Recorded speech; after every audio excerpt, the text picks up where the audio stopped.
The notion that vaccines are used by a satanic New World Order to oppress Christians is a conspiracy theory that has been circulating among certain groups. According to this theory, vaccines are allegedly laced with substances that can alter an individual's DNA, making them more susceptible to mind control and less inclined to follow Christian values. Proponents of this theory often cite purported evidence from unverified sources, claiming that the ingredients in vaccines are deliberately designed to harm Christians and advance the agenda of the New World Order. One of the primary concerns raised by advocates of this theory is the presence of certain ingredients in vaccines, such as aborted fetal tissue, mercury, and aluminum. They argue that these ingredients are not only unhealthy but also spiritually corrupt, as they are derived from sources that are morally reprehensible to Christians. For instance, the use of aborted fetal tissue in vaccine development is seen as a form of collaboration with the satanic forces that allegedly seek to undermine Christian values. Similarly, the inclusion of mercury and aluminum in vaccines is perceived as a deliberate attempt to poison Christians and reduce their ability to resist the mind control efforts of the New World Order. Another aspect of this conspiracy theory is the supposed link between vaccines and the mark of the beast, as described in the Book of Revelation. Some proponents of this theory argue that the act of vaccination is equivalent to accepting the mark of the beast, which is seen as a symbol of allegiance to the Antichrist.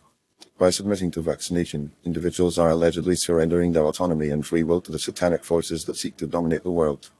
This notion is often reinforced by citing biblical passages that warn against the corruption of the flesh and the importance of maintaining spiritual purity.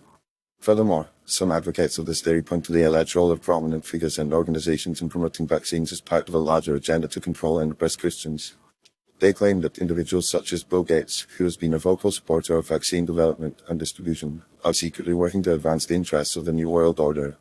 Similarly, organizations like the World Health Organization, WHO, and the Centers for Disease Control and Prevention (CDC) are seen as complicit in this effort, using their influence and resources to push vaccines on unsuspecting populations.